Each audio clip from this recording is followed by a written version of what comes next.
Good morning, good morning, good morning mga amigo. Ayan, nandito pa tayo sa Makati. Medyo aalis na tayo at ang oras po natin ay 5:05 na ng umaga.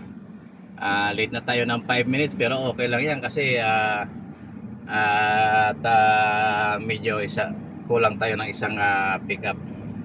Ayan, maraming salamat sa ating duty guard. Thank you, thank you, thank you. Ayan mga amigo, papalabas na tayo ng ating lungga. Pipick up tayo ng ating mga co-employees sa Paranaque. Paranaque at Taguig lang tayo mga amigo sa umagang ito. Buenos dias amigo. Ayan amiga. At medyo umuulan. Kaya ingat-ingat po tayo sa mga amigo at mga amiga nating nagmamaneho. Sa lahat ng nagmamaniho, ingat-ingat po tayo mga kaibigan at ingat-ingat din po tayo at huwag masyado mainit ang ulo sa kalsada. Ayan, marami kasi sa oras na ito at sa araw na ito at sa panahong ito maraming maiinit ang ulo, medyo mga aggressive yata sila. At hindi ko alam kung anong pinaglalaban nila sa init ng ulo nila. Ayan mga amigo at stop pa rin tayo. Dito tayo ngayon sa exact location, Makati Avenue at Buendia or Hillpuyat Avenue sa Makati City. Ayan, nakatawid na po tayo mga amigo. Siya nga pala mga amigo, ito talaga ang buhay ng isang driver or nagmamaneho. At magsisimula tayo sa umaga sa pagkikipagbardagulan sa kalsada. Ayan mga amigo at bagamat maaga at gabi na tayo nakakauwi, tsaga-tsaga lamang kahit medyo natigil yung ating pagkubra ng overtime mga amigo. Ayan, stoplight na naman mga amigo. Magtataka kayo bakit kayo stop ko lang, stop na naman. Talagang ganyan dito sa Makati Avenue. Maraming stoplight, kulang tayo sa kita. Ayan mga amigo, ulan talaga. Hindi mawala yung ulan sa araw na ito kasi tag-ulan talaga at mayroon tayong low pressure area mga amigo. Ayan, medyo tanghali na tayo ng kaunti mga amigo. Itong mahirap mga amigo sa buhay ng isang driver, yung katatapos mo lang linisin yung body ng iyong service car, tapos biglang uulan at pagbalik mo marumi na naman. Kung araw-araw umuulan araw-araw tayo maglilinis, medyo hassle sa trabaho. Tapos marami ka pang gagawin sa araw, marami ka pang field work pagkatapos ng shuttle mo. Ayan, sabi nga dito sa Pilipinas maliit yung sweldo ng ganitong trabaho pero marami ang trabaho, bagamat yung mga nasa opisina or nakaupo lamang naghahantay ng trabaho nila, kung walang trabahong ibigay wala po silang gagawin sa maghapon. Tayo po medyo busy po tayo sa pagtatrabaho sa araw-araw sa labas. Kagaya bukas sa Martes, Merkulis, Huwebes, Biyernes meron tayong mga field work at medyo nakaharang naman kasi si driver na rider. Dapat sa mga rider kung manatili na po tayo sa linya natin, lalo na kahit umuulan, medyo madulas ang kalsada. Dalawa lamang po ang gulong natin at medyo delikado po yung bigla-bigla kayong gigit na or tatabi. Kailangan manatili na po tayo sa ating linya kasi ang hirap po niyan nandadamay pa kayo minsan po doon sa ating pagbiyahe sa Quezon City, merong biglang lumusot sa kaliwa natin na rider or the driver. But di tumama siya sa ating sasakyan. Tapos siya pa ang galit kung totoo siya pagbabayarin sana natin, kaso ay ano naman ibabayad kung isisingilin natin siya doon sa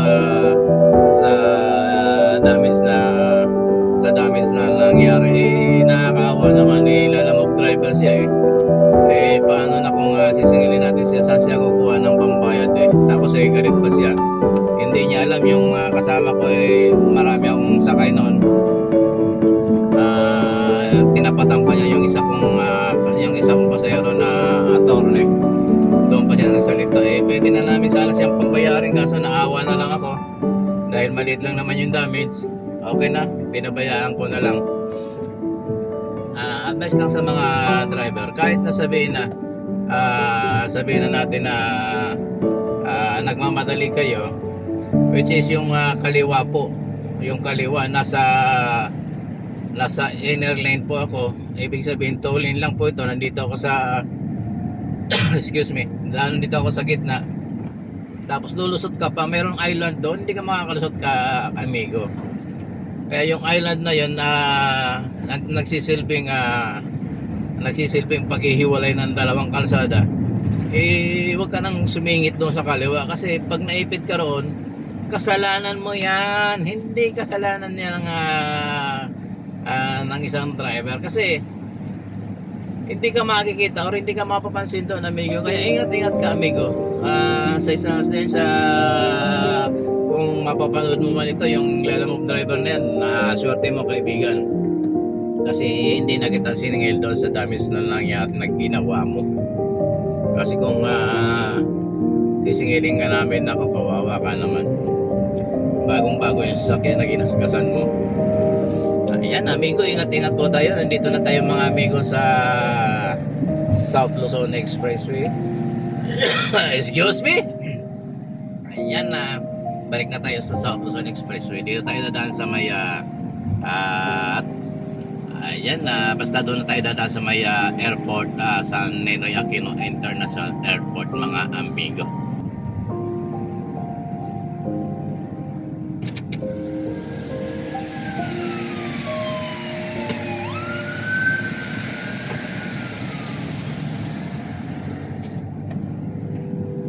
Ayan na,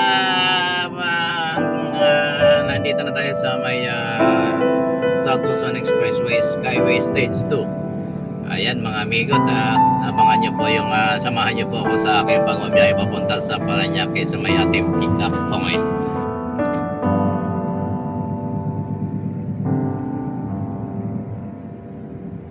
Ayan, mga amigo, dito na tayo sa may NIAX or Ninoy Aquino Expressway.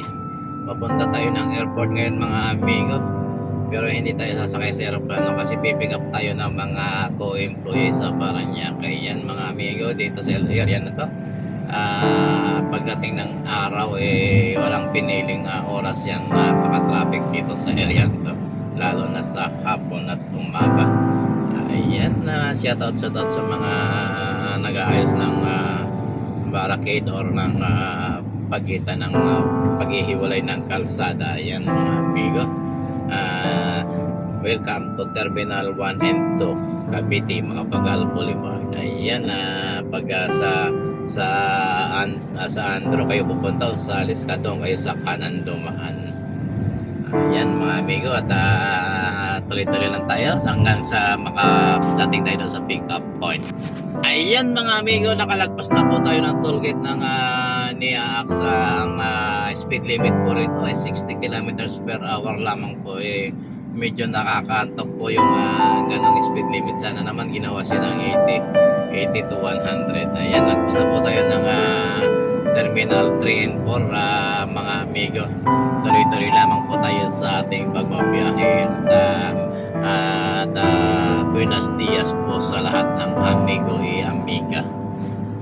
Hello, mga amigo amiga. Dito pa rin po tayo sa NIAX or Ninoy Aquino International Ninoy Aquino Expressway. Hindi, wala na pala international airport, pala yung mayroong international. Ayan, mga amigo. Tuloy-tuloy lamang po tayo. At again, maraming salamat po sa pagsusuporta sa ating channel. Hanggang doon po tayo sa ating pipick-upan sa may Parañaque City, mga amigo. Ayan, sinasabi ng billboard sa ibabaw, Terminal 1 and 2, Sukat Road. Dito po tayo sa Sukat Road, Terminal 2. Kasi Terminal 1 and 2, ayan, kasi papunta po tayo ng Sukat Road. Hindi po tayo hindi po tayo papasok ng airport para sumakay ng eroplano. At ayan, nandito na po tayo sa may Pasay area. Pasay, pero malapit na po din po sa Parañaque. Part po siya ng Pasay City. Ayan mga amigo at mga amiga, at tuloy-tuloy lamang po tayo sa ating pagbabiyahe. Ayan mga amigo, at abangan nyo po yung pagdating natin doon sa may pick up point, at pangalawang part po yun ng ating video sa araw na ito. Ayan mga amigo, kung napapansin nyo, kulay blue ang ating kalangitan. Ang ating kalangitan na kulay asul, ngunit maraming ulap. Ayan mga amigo, ganun pa naman, at hanggang dito na lamang po muna ang ating pagbibideo, at ingat-ingat po sa mga kaibigan natin, sa mga amigo natin mga drivers, kasi medyo madulas ang kalsada, umuulan-ulan ng konti. Ayan, lalo na sa ating mga kaibigan, mga amigong mga riders, ingat po tayo lang, lalo yung may mga apps na hawak, yung kagaya ng Lalamove at saka ng ating Grab, at yung mga riding apps natin na may mga sakay ng mga tao. Ingat-ingat po tayo sa pagmamaneho mga amigo, kasi ingatan po natin yung mga buhay ng ating mga pasahero. Ayan mga amigo, nandito na po tayo sa may Terminal 1.